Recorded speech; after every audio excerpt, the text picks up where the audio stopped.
How's that, huh? Are we ready? Focus on my face. I'm not doing this again. Third time recording. If this doesn't work, I am quitting the podcast, and this will never see the light of day, ever. I can't fucking believe this is what it recorded.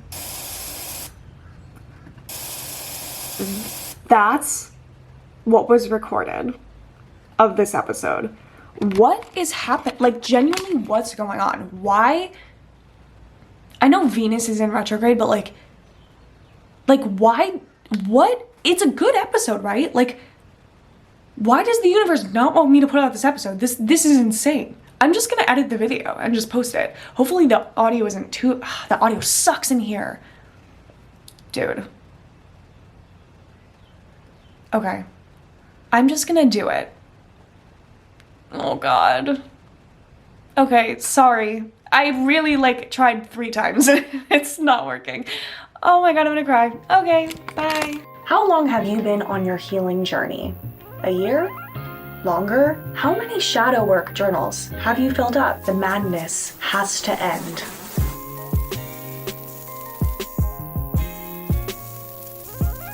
Good morning. And a good morning it is. Welcome to Collecting Bugs. My name is Tia, and this week's bug of the week is the velvet ant. They're really cute. They're like these big ant-looking things that are super fluffy, but they're not even ants. They're actually wasps. I've been falling into a wasp rabbit hole. Next week I will probably discuss wasps because I have those digger wasps in my yard. They dig a hole in your yard, and then there's just wasps in the ground and flying all over your lawn. And they're really big and kind of scary. So I've been learning about regular wasps and solitary wasps, and the velvet ant is a solitary wasp, so they just hang out alone. They don't hang out in a colony, I guess. And the reason why they look like ants is because the females don't have wings. So when you think about it, a wasp, if it didn't have wings, it would just look like a really big ant. Give it up for the velvet ant wasp. We're talking about the deep stuff today, folks. I know this is usually a really light and fun podcast, and we never talk about anything serious ever, but this week I really want to focus on this idea of healing. I say healing, but it really could apply to anything, like glowing up, leveling up, the stuff that I talk about all the time. I feel like there is an emphasis placed on healing though, and not necessarily healing to moving on from trauma, like a therapy type of healing, but healing in a way that it helps you become a better you. You know, it all ties into this idea of leveling up, glowing up, becoming a new you, that girl, and healing the quote destructive, bad, whatever parts of you can help you in achieving that higher level of being a human, I guess. And of course, like I do in every episode, I'm just gonna kind of disclaim, there's nothing wrong with healing. I think if you have, trauma or self-destructive behaviors or anything that you feel like is this shadow part of yourself, definitely go and see a therapist, confide in a friend. But when it enters the self-help space, that's when I feel like it becomes commodified, which we'll get into. I would like to talk a little bit about spirituality today, so we might get a little woo-woo. It's okay, calm down. It's just, it's a space that I find myself in. I feel like there is definitely an overlap between the spiritual space and the self-help space. I want to really quickly discuss how I feel like capitalism has completely hijacked spirituality. This is something that I've been researching recently, because obviously, with the way spirituality and spiritual practices have been commodified, like taking ancient practices, usually from different cultures without crediting them, and then marketing it, selling it as a course or whatever the case is, or just physical products. I literally am wearing Melda Ojo earrings right now, Eagle Eye earrings, and that's just a microcosm obviously of the entire thing, but just in the way of healing, not only as a way of self-help, but also this idea of when you heal yourself, you heal the collective. Which, don't get me wrong, I absolutely do subscribe to that. I do believe that that's true. Just the idea of when you're in a good mood and you walk into a room with a bunch of people who are in a bad mood, your good mood will kind of seep into the energy and help everybody else. Or even just if you're with one person, your energy tends to be magnetic, influential when it's a higher kind of vibration, when you're in a better mood. And of course, collective change do require individuals to make certain choices. Of course, it gets into that kind of hyper individualistic mindset of I need to focus on myself, and then it's fine if I'm selfish and I neglect all the relationships in my life and I am burnt out and exhausted and appealing to capitalistic ideals, because it will improve the collective. Again, I always like to think, who is benefiting from me having this mindset, from me thinking like this? It just kind of justifies only thinking about yourself instead of perpetuating a collective consciousness. I don't know, just something I've been thinking about. Let me know when you think about that, if you are in both the self-help and spiritual space. But getting back to self-help, you can't escape it, right? Instagram influencers preaching about their bulletproof morning routines, self-help books promising to turn you into the next Elon Musk. We are bombarded, surrounded with messages that we can always be better. Little fun fact to kick us off: if you buy one self-help book, you're statistically on average likely to buy 7 more, which is funny because if the first one worked, why would you need 7 more? And when do most of us turn to self-help? When we're experiencing hard times, tough times. Where do we turn? Of course, we turn to people who have been there before. Hey, I know how you feel. I was like you once. Sad and fucking pathetic. Now I'm rich and hot. Buy my course and I will walk you through healing your childhood trauma. Click the link below to find out how to save your marriage. Available on my Patreon. Of course, there aren't many positive aspects to self-help. It usually means that you care about yourself and about feeling better, which, hey, you deserve some points just for that. I actually have many self-help books that I still enjoy, and I wanted to mention some here because I don't want to come up from, you know, kind of this high horse place of like, oh, I never indulge in things like that. No, I mean, everyone knows I've been deep in that self-help space, and I found a lot of gems that I still think are great reads. Nothing high and mighty here, okay? I love Mia Consumerism. I really enjoyed Untamed by Glennon Doyle. Definitely focuses on female empowerment and also LGBT pride, kind of going against the grain type of stuff. She's an incredible writer, so I have read that multiple times. Anything by Brene Brown, literally all of her books, every single one. The Subtle Art of Not Giving a Fuck by Mark Manson is super good. He also has a YouTube channel that I recommend checking out. Atomic Habits by James Clear I think is a really great book, and it's just a very like cut and dry way of explaining the benefits of habit forming. They all helped me quite a bit, and that's just to name a few. But I can't go 5 minutes without blaming something on capitalism. So let's acknowledge capitalism's role in self-help. This system loves to feed off of our insecurities. It thrives on our constant desire to improve ourselves, to buy into the idea that we are not just enough as we are. It's been commodified like everything else. And although you might get some really helpful tips and insights from these books and gurus and podcasts and stuff, at what point do we stop healing and start integrating? What tends to happen with self-help is we convince ourselves that it's a never-ending journey to justify the fact that we aren't perfect yet. But it's an addiction. You know, we're in this hamster wheel of improve, improve, improve. If I just buy one more self-help book, then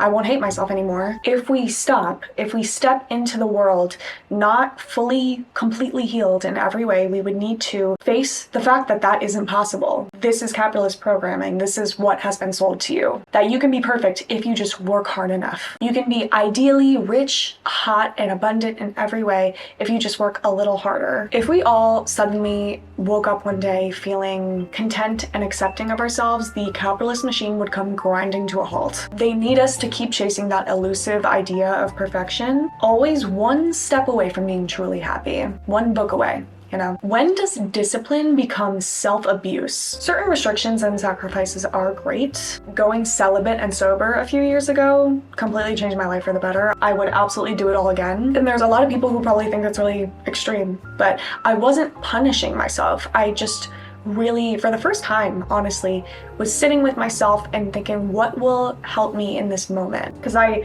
did have blockages and I had reasons for doing what I did, but it was going based off of my inner guide, not based off of something that I had seen or learned somewhere. And I think that is how we can differentiate how much of self-help is actually self-punishment. Does this feel good to me, or am I sacrificing my sanity, my happiness, and my authentic self on the altar of this unattainable ideal? Am I punishing myself for not being perfect? For not being a CEO, not being a digital nomad, an influencer in Bali, for not having 17 streams of income at the age of 23. On one hand, it drives us to strive for excellence, to step out of our comfort zones, but on the other hand, it leaves us feeling inadequate, never quite measuring up to the impossible standards we set for ourselves. Also, going too deep will drive you insane. There's honestly so much reflecting you can do. At a certain point, you are only intellectualizing your emotions, not feeling them. You can't analyze everything or measure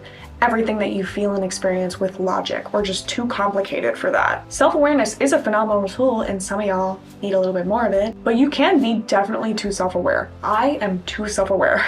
I would go to therapists and they couldn't even help me because I already knew everything that they were telling me. I was so disconnected. I was like studying myself from afar, like I was in a petri dish. But you're not a petri dish. This is how healing becomes a trap. How much can you actually progress if you're not fully experiencing the emotions, the building blocks of life? You can understand them logically, but that is creating a disconnect between you and the emotion. Also, you tend to become self-conscious because you're always doing shadow work and thinking about all the things that are wrong with you, which is honestly just a veiled way of obsession. Obsessing over your imperfections and using self-help as the solution to your humanness. Fully experiencing the bad feelings means accepting that you are human and you have imperfections, and that's okay. And this feels pretty bad, but the feeling won't stay forever. And it needs space so it can be released and you can move on. You can't just shove bad emotions into little jars and put them on the self-improvement shelf in your brain. Something will knock it over, and you'll have a big mess. Now is a good time to talk about the lack of individuality in the self-help space. You're usually striving for an ideal that you didn't even come up with. It was sold to you in social media or in a book. And how often is it based on either beauty standards or lifestyle standards that are completely rooted in racism and sexism and do not acknowledge the different economic and societal advantages that some people might have. When you're going based off of someone else's ideal, you're not taking into consideration the reality of your own life and your own situation, which it's fine to strive for different things and to believe that anything is possible. But the problem is when you're like, why am I not making progress? Why do they make it look so easy and I'm here and it's so hard? It's because you're not them. You're comparing your life to the author of the book or other people and using them almost as like a lighthouse. It's fine to take inspiration, but let's be honest, it's never that. Inspiration isn't supposed to make you feel like shit or like you're less than. Are you motivated by something that you are really excited about or by the fact that you hate yourself? And why do you hate yourself? Is it because you're not the capitalist ideal? You're not the beauty standard? What's really wrong with that? That's where we have to discuss what are the roots of these ideals. But also, like, should we all look the exact same, have the same job, do the same things, have the same opinions? Like, give me a break. Watch 10 self-help videos. Tell me they are not the exact same, like down to the thumbnail, the creator themselves, the way they talk, everything. And even though it's literally carbon copy, they are all motivated by hyper-individualism, which is a capitalist construct, and I did a whole episode on it 2 weeks ago. You should watch. It's called Why We're All Lonely and Sad. But it's really kind of funny. It's all about getting ahead and being unique, but is it? Or is it being exactly what society wants you to be? Being an individual by doing what everyone else is doing? Make it make sense. I did life coaching this year, and by far the biggest takeaway was striving for experiences, not achievements. Setting goals for small things is cool, but if you only have goals, you will only be disappointed. What do you have when you achieve the goal?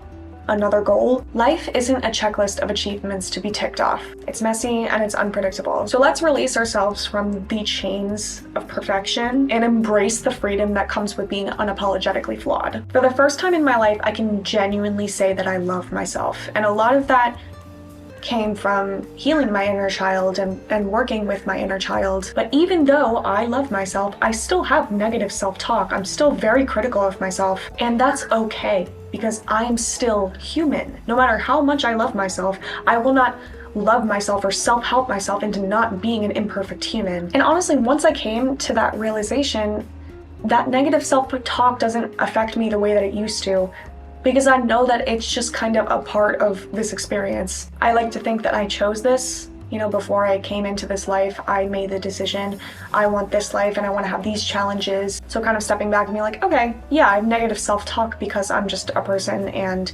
that's what we do. But I can't work myself into not having negative self-talk. What I can do is be patient with myself and not judge every single thing that takes place in my brain and on my body. There is no quick fix. There's no book that you're gonna read that's going to make you love yourself. There are tools, there are things everywhere, there are people who can help you, but is your healing being sold to you? Or are you actually listening to yourself and listening to what you need, not what you think you should need? I started doing this, I don't remember where I saw this, but whenever I have a thought of, oh, I should be doing this, I should be feeling this certain type of way. Oh, it was in a TikTok, I'll try to find it. I've started replacing should with want and need. So if I think I should be doing this, which honestly usually comes from scrolling on social media and seeing somebody else doing it, or just comparing myself to other people, instead I ask myself, okay, do I want to be doing that? Then yes or no. And then do I need to be doing that? And then making decisions based on those. Anyway, that's it. Follow me at Collecting Bugs Podcast on Instagram. Rate me 5 stars on whatever platform you're on. And if you still got a little left in you and you want to support me, you can subscribe to my Patreon for $1 a month. The link for all of those things will be below. And I want to thank you for joining me here today and every single Tuesday. And I will talk to you guys next week. Bye!